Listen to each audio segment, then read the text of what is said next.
Muy buenas tardes, bienvenidos a un programa más de 21 minutos de análisis político. El día de hoy me acompaña Pablo Barahona Kruger, abogado constitucionalista, ex embajador ante la OEA, quien va a analizar o va a contribuir en este análisis para poder abordar un poco cuáles son las perspectivas de estas nuevas alianzas políticas que se han dado en el país y sobre todo ver desde un punto de vista un poco más crítico cuáles son las implicaciones de estas alianzas. Muy buenas tardes, Pablo. Bienvenido al programa. Un saludo cordial, Fanny, agradeciendo esta nueva invitación y a la República por facilitarnos esta plataforma para hablar de estos temas que siempre son tentadores y retadores que planteas por delante. Así que entrémosle. Bueno, primero esta semana nos damos cuenta de el respaldo que le da Rodrigo Arias a Carlos Ricardo Benavides e inmediatamente después, al día siguiente, vemos la adhesión de Álvarez de Santi a José María Figueres. ¿Qué podemos decir de estos movimientos dentro del Partido de Liberación Nacional? Bueno, lo primero es normalizarlo, decir que eso es lo más normal del mundo, más en un partido tradicional como Liberación Nacional, en donde desde hace décadas se inventaron, eh, digamos, un sistemita para subentrar a ministerios, a embajadas o a diputaciones, que es el de crear precandidaturas falsarias, diría yo, pegadas con saliva, con una plataforma que no está fundamentada más que en levantar la manita y decir voy de precandidato. Yo he dicho muchas veces precandidato, cualquiera puede serlo, candidato ya es otra historia. Y bueno, esa precandidatura después, dependiendo del frío o del calor que él logre autogenerar, entonces es negociada como monedita de cambio, insisto, por una diputación, un ministerio. Eso no hay que descartarlo. Por lo demás, la política y sobre todo intrapartidaria es permanente negociación. Eso, insisto nuevamente, es normal, es natural, es necesario, incluso es sano.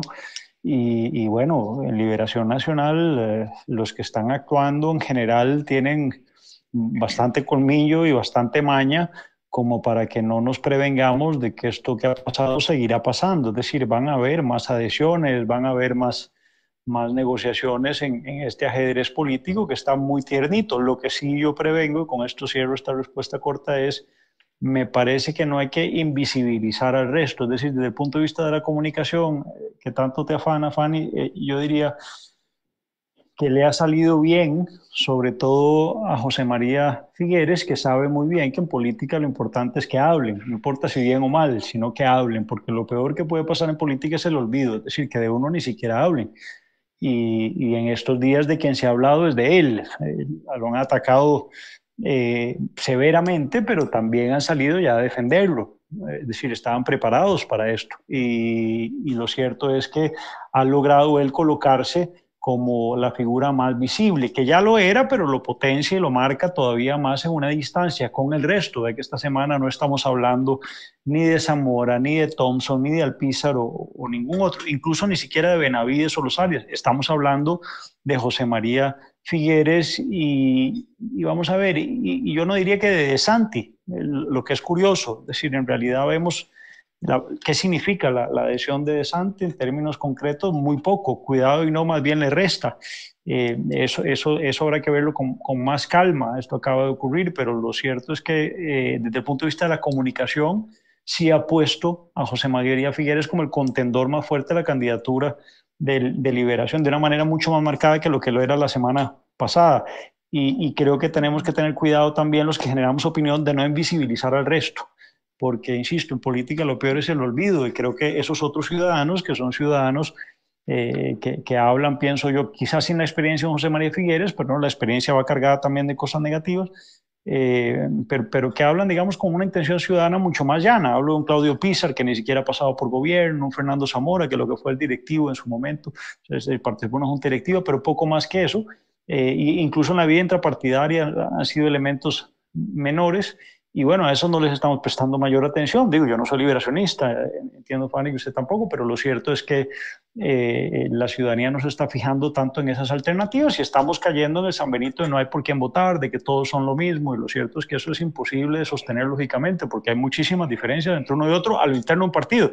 Ni qué decir si abrimos un poco más el radar y vemos lo que está pasando en la unidad o en otros partidos, no en el PAC, del que creo que sí ya no hay que ocuparse. Pablo, hay prácticamente un 50%, depende de la encuesta que veamos, pero más de un 50% de los costarricenses no tienen en este momento una afinidad partidaria o no sabe por quién votar. Y ciertamente tiene cierto rechazo hacia los liderazgos políticos que se han mostrado hasta ahorita en los partidos políticos. Hablabas un poco anteriormente de esas negociaciones que son normales en política y esas negociaciones que evidentemente siempre están presentes, sobre todo en un partido de la trayectoria que tiene Liberación Nacional.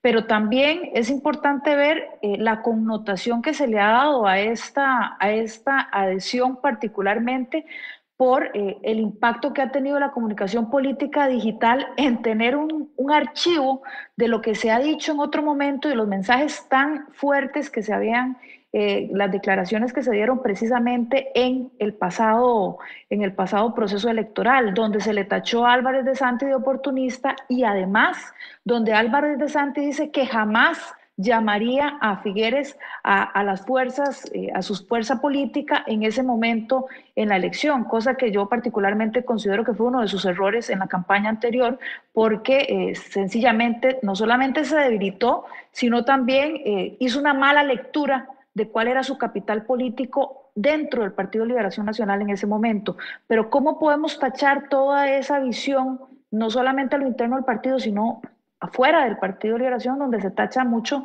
del oportunismo político que hay detrás de esto? Bueno, pero es que la política en esencia es oportunista. Vamos a ver, voy a citar aquí algo que no tiene nada que ver con un tratado de ciencia política. Viene Platero y yo soy yo y mis circunstancias, si no la salvo a ella, no me salvo yo, decía Platero. Y esto después lo reescribe Ortega y Gasset, el gran pensador liberal español. Pero lo que quiero decir con esto es la política es de intereses y lo cierto es que en el fondo eso muestra una enorme madurez política, hay que decirlo fríamente. Aquí yo estoy haciendo análisis de realismo político, que es en la escuela que yo me inscribo. A mí no me gusta hablar desde el wishful thinking o proyectar lo que yo pensaría es ideal en términos de mi escala de valores, porque ahí caemos en debates bastante estériles como los que nos propusieron en la última campaña electoral, en donde dividieron en función de eso escalas de valores muy particulares y ahí es difícil, digamos, seguir un debate inteligente. Digamos, inteligente, no estoy tratando de poner yo mi discurso por encima de ningún otro, sino simplemente decir un debate lógico al que podamos, digamos, preciar porque nos aporte y nos lleve a alguna parte al final de esta discusión. Lo que quiero decir con esto es, Liberación Nacional es un partido maduro, con agentes maduros, Juan, y eso implica que es gente que sabe que al final, así, bueno, pueden ser aristas, pueden ser figueristas. Creo que aquí no hay ni chinchillismo, ni alvarismo, ni arayismo. No, aquí hay figuerismo y hay arismo y para de contar. Pero que al final son liberacionistas y que las últimas dos campañas, sobre todo, han sido una elección, digamos, yo diría traumática, incluso para ellos, de que a fin de cuentas tienen que unirse porque si no, no ganan. Es decir, ya que el partido que ganaba gateando las elecciones en el tiempo de un Figueres o de un Oduber y otros, ya esos tiempos son tiempos idos para los liberacionistas. Entonces, incluso no se bastan a sí mismos, tienen que recurrir en una segunda ronda a otras fuerzas políticas, ¿verdad? Y eso implica también claudicar en aquella lógica de hacer mesa gallega, sino que también tienen que ceder ya no diputaciones que se eligen en primera ronda, pero sí programa de gobierno, como hizo ahí sí necesariamente Carlos Alvarado, que ya la tenía en el bolsillo contra Fabricio y sin embargo sumó ideas y se plegó mucho más a la derecha con un André Garnier que sumó cámaras empresariales y con un Rodolfo Pisa que sumaba también eso, liberales y derecha. Bueno, Liberación creo que en ese ejercicio está diciendo, ok, entendimos el mensaje. Y por otro lado, bueno, sí hay una contradicción evidente desde el punto de vista del discurso, ¿verdad? A eso hay que sacarle punta, me parece que le toca a las otras tendencias, no tanto a nosotros. Pienso que la imagen, además de aquel debate interno de Liberación Nacional, que, por cierto, termina ganando no el debate, sino la convención a Álvarez de Santi, a Figueres, ¿no? No al revés. Por eso es interesante quién le adiciona a quién en esta ocasión, porque en ocasión ganó Álvarez de Santi, que tiene posiblemente mucho más recursos, incluso ahorita económicos, para enfrentar una campaña, y sin embargo él le da la adhesión a Figueres. Bueno, pero eso tiene que ver con potencia política, con lectura de encuestas, y aquí hay que decir algo, aquel debate, ya no la convención, sí lo gana Figueres, y ese pasaje, digamos que hoy en redes sociales está muy presente, fue una buena muestra. Estamos hablando de un José María Figueres, que nace en una cuna política, que es un buen debatidor, que es un showman, que es lo que en Estados Unidos los que leen campañas llaman un crowd pleasing candidate, es decir, él sabe cómo engolosinar a las masas y cómo con una simple expresión de mañanemos tempranito o llorar alrededor de cuánto acepta un tamalito en Costa Rica o esas cosas que enternecen y que apelan al sentimiento. En eso hay que decir que hay pocos, digamos, con el calado, ¿verdad? Con la espuela, con la capacidad comunicativa de un José María Figueres, que ha sido muy entrenado en esto, en lo que estamos en este momento usted y yo, Fanny, de hablar frente a una cámara y de hablar frente a un público y de aquí bajarse para de pronto ir a abrazar viejitas y niños llorosos en los precarios de nuestros barrios, no marginales, sino, como gusto decir yo, marginados. Con esto lo que quiero decir es que, bueno, me parece que Liberación Nacional se está alineando hacia el candidato más potente que tiene. Sin embargo, dudo yo que le alcance. Estoy viendo, digo, que le alcance Liberación Nacional sola. Cierro esto porque sé que el tiempo es escaso, para decir algo que me parece que no está presente en el debate y que no ha estado presente antes en los debates costarricenses, pero que empiezan a estarlo y que implican una muestra de madurez, digamos, de nuestro sistema eleccionario y sobre todo el análisis político. Y es, en Estados Unidos gana Biden la convención demócrata, puedo dar ejemplos también en otras latitudes, porque las encuestas empiezan a mostrar que es el único, digamos, real contendor de un Donald Trump. Aquí se está filtrando, y pienso que eso no es casual, probablemente eso viene de las mismas tiendas de José María Figueres, que el único que le ganaría a un Fabricio Alvarado es un José María Figueres. Y creo que las otras tendencias no están teniendo el reflejo suficiente y se están yendo en la cáscara de banano de hablar mal de Álvarez de Santi o de la contradicción menor de si se pelearon duro o no hace 4 años, cuando en realidad el tema es otro. El tema aquí es que efectivamente está el hartazgo del PAC, que aquí es esa mayoría electoral que no se ha decidido, sí puede al final apostar por un voto útil y apostarle a quien sí le gana a alguien que les da mucho miedo por su conservadurismo religioso, por su ignorancia decretada, como un Fabricio Alvarado, por su falta de equipo, por ser un hombre joven que en muchas cosas se parece a un Carlos Alvarado, no habla bien, no ha pasado por gobierno, es un improvisador en todo sentido en la política, es un verdadero oportunista, y esto lo digo como analista, no para maltratar a Fabricio, ni mucho menos, ni a su hueste. Lo que quiero decir con esto es que ese grito pentecostal le asusta mucho al costarricense, que es mucho más centrado y que es católico mayoritariamente. Entonces creo que José María Figueres está tratando de posicionarse desde ya como el único que puede retar a Fabricio, lo cual yo creo que en todo caso es falsario, porque si Carlos Alvarado pudo, prácticamente cualquiera puede, y esto lo digo también descriptivamente, no estoy haciendo yo mofa de Carlos Alvarado, estoy siendo objetivo en decir que Fabricio Alvarado es el que tiene el piso más alto, pero también el techo más bajo y más fácil de vencer en una eventual campaña ya abierta. Así que no creo yo que haga falta recurrir a un expresidente ni a alguien con las mañas y con los antecedentes de José María Figueres, de los cuales yo estaría plácido de hablar esta noche si tuviéramos espacio, porque me parece que ahí es donde hay que apostar, y sí, remacho la falta de reflejos y la incapacidad de los comandos de campaña de los otros precandidatos de Liberación Nacional, que no están sacándole punta, lo que significa que ahora los dos personajes más desgastados de la política tradicional liberacionista, que son como una buena muestra de ese corcho que ha estado por encima de la renovación de una juventud liberacionista que siempre ha sido muy vibrante a través de la historia, de nuevos cuadros, y cómo eso no lo están, digamos, no lo están aprovechando las otras tendencias. Eso muestra mucha debilidad de los otros precandidatos y de sus jefaturas de campaña y de los equipos que los rodean, y mucho más reflejo José María Figueres y de quienes lo están acompañando y diseñando su campaña y su comunicación política. Eso sí podemos decirlo, creo, ya a esta altura. Bueno, claramente en eso hay mucho que decir en cuanto a los estrategas que hay en las diferentes tendencias que en este momento están con las candidaturas. Sí, Pero yo quisiera que también sí hay enfocáramos. estrategas, Fanny, sí hay estrategas, perdón, porque ahí No, estás no, sí diciendo. las hay, pero Bueno, yo no tengo sé, mis yo. dudas de la lectura que están haciendo. Bueno, Claramente es deficiente la lectura que están haciendo. depende qué definir por estrategas. Yo creo que hay muchos improvisadores que se meten a jugar de estrategas, pero que en realidad son empresarios, empresarios que venden seguros o empresarios que venden libros o que son accionistas de grandes empresas y son exitosos vendiendo cosas. Pero bueno, ya sabemos lo que es la diferencia entre organizar conciertos y jefear una campaña que ya estaba ganada. Y hablo desde Ujú, luego de Mauricio Alvarado. ujú. Y como esta muestra, vos que sos una profesional en campañas y yo que he visto más de una pasar también y he analizado otras tantas, pienso que hay una diferencia como para poderle llamar a eso estrategas. Yo creo que hay mucha improvisación en esos comandos de campaña. Yo ahí salvo el voto, nada más quería apuntártelo al pie. Muy bien, yo coincido en eso, pero también me gustaría, como para ir cerrando, porque también sé que estás con la agenda muy apretada en este momento, sí me Gracias. gustaría un poco, y que me parece que hay una lectura que se nos está quedando al margen, lo que estas elecciones implican para Liberación Nacional como digamos, una tabla de salvación para ver si el partido sigue o no, y segundo, que el impacto que tiene también para José María Figueres como una figura, lo que él representa dentro del partido por todo lo que es, no solamente él, sino también su familia.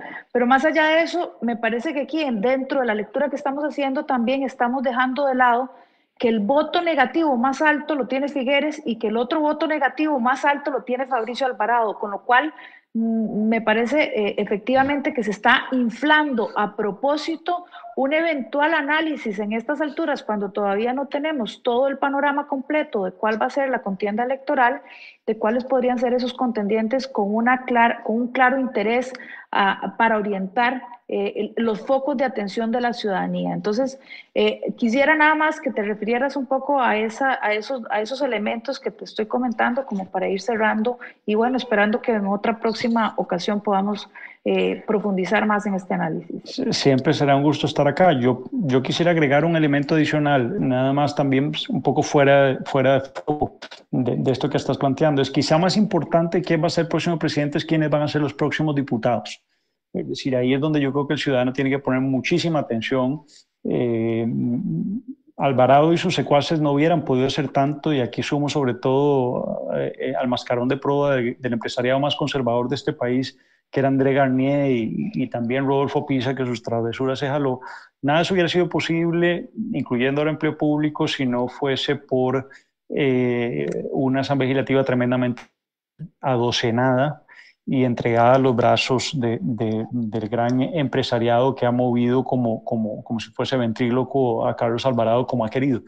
Entonces creo que hay que ponerle mucha atención a las diputaciones y ojalá el resto de partidos, por lo menos los que no se han municipalizado, como le pasó ya a Liberación, como le pasó a la Unidad, eh, esas otras fuerzas tengan la inteligencia política de cargarle la mano al electorado proponiéndole gente nueva, gente sana, pero al decir nueva no quiero decir sin experiencia, no gente que llegue de aprendiz de brujo, ojalá gente que tenga ya experiencia, que sean buenos juristas, buenos economistas, que tengan un acento en los temas que hayan pasado, ojalá por el Estado, por la función pública, para que puedan emprender, digamos, las grandes reformas políticas y económicas que necesita este país, que no pasan por el Ejecutivo, pasan por la Asamblea Legislativa. No tienen que pedirle permiso al Ejecutivo, ni volverlo a ver siquiera.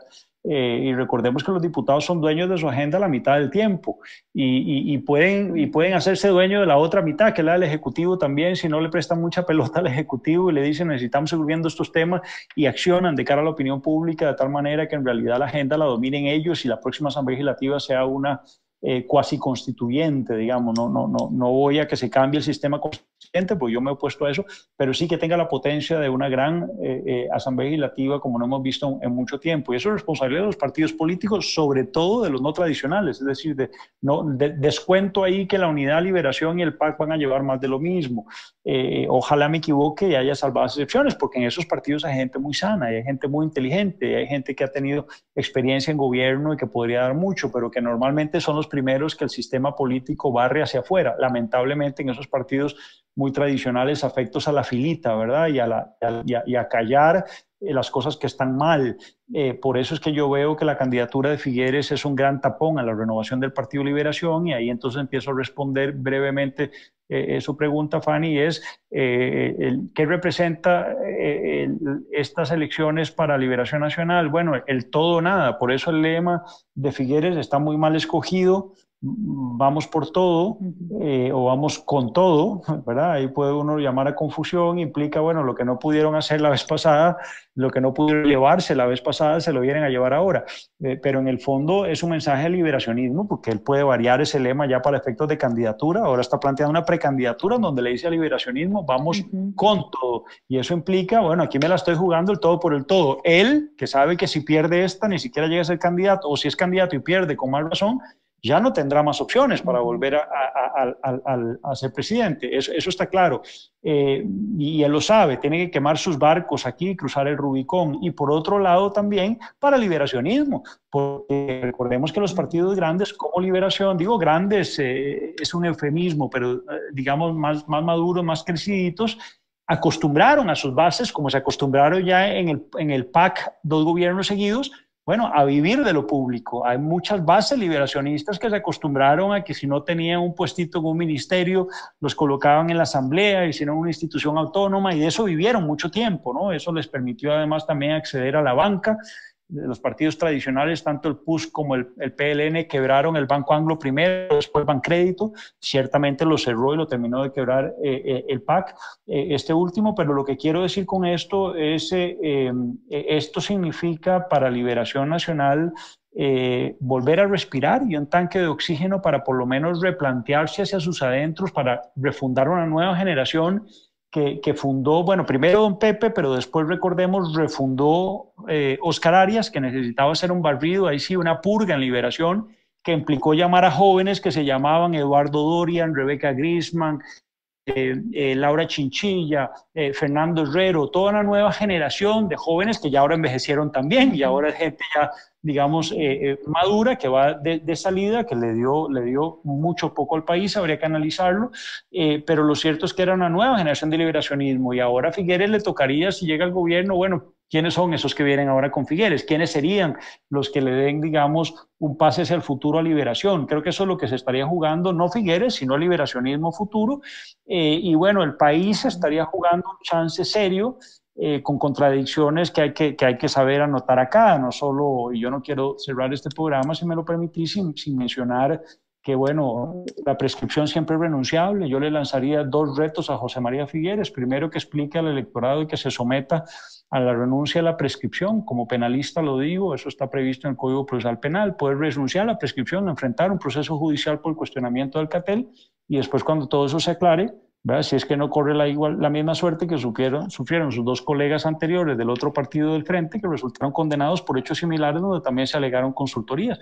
Y después de esa aclaración frente a los jueces, pues entonces ahí sí venir a postularse a pedirnos el voto. Y lo segundo que yo también le plantearía al señor Figueres, que me parece importante, es anotar algunas contradicciones. ¿Cómo es que el hombre que cierra los ferrocarriles y el Incoferes, porque alega una crisis institucional y una pérdida económica que está teniendo hoy la caja, multiplicada por no sé cuántas veces la pérdida que tenía Incofer en aquel momento, entonces ¿qué hacemos con la caja? ¿La cerramos también? O el ICE, que también tiene déficit, ¿y qué hacen? ¿Lo cierran? No, bueno, eso había que recomponerlo. Más si se trata de que se cerraron, la decisión política que tomó Figueres de cerrar el Incofer implicaba dejar a un país sin trenes, a un país que él mismo, que se jacta de traer a Entel y a otros, estaban conectando al mundo, y lo dejaron sin trenes.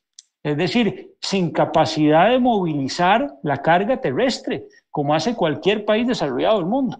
Eso lo lanzaron a las calles, con el saldo que tuvimos, recordaremos todos, en los 90, de la destrucción de nuestras vías de tránsito, digamos, habituales de carga liviana, con el incremento de los accidentes de tránsito, y una contradicción que yo tengo que preguntarle aquí a José María Figueres: ¿cuánto incrementó la huella de carbono a partir del cierre de los ferrocarriles en este país por el uso de hidrocarburos, con trailers que tenían que movilizar entonces toda la carga entre los dos puertos, en un país que es usado como tránsito porque el canal de Panamá es muy caro, entre el puerto que tenemos en el Caribe y el del Pacífico? Bueno, ¿cuánto incrementó nuestra huella de carbono? Le pregunto yo al hermano de Cristiana Figueres, que ha pasado por el mundo desde su primera presidencia hasta ahora, jurándose un héroe del contracalentamiento global. ¿De cuánto fue la huella de carbono de una decisión como cerrar los tranvías en este país y tirar toda la carga a una industria tremendamente sucia y contaminante como es el de carga pesada a través digamos, de camiones en todo un país? Bueno, esos son los análisis políticos que yo esperaría que en la próxima campaña se den, que son los que yo hubiera esperado, hubiera podido plantearle un Álvarez de Santis si hubiera sido un buen debatidor y no solo un empresario exitoso en ese debate donde se atrevió él a cuestionarle a Figueres el cierre de los trenes, y Figueres se salió por la tangente diciéndole que era un gran oportunista. Bueno, Figueres también ha sido un oportunista toda la vida, y quizá el que más, y si no, pues que alguien me diga si don José María Figueres, si le quitamos eso que acabo de mencionar, el apellido Figueres, hubiese llegado siquiera síndico en este país. Pablo, muchísimas gracias por el tiempo que has dedicado a la reflexión, análisis crítico de lo que está pasando en el país, en el partido, uno de los partidos de mayor trayectoria nacional. Quedamos pendientes para un futuro encuentro más, para seguir ahondando en lo que está pasando en la política nacional. Muy agradecida a todas las personas que también nos han seguido a través del Facebook Live. Nos vemos la próxima semana con otro programa de 21 minutos de análisis político. Muchas gracias. Encantado.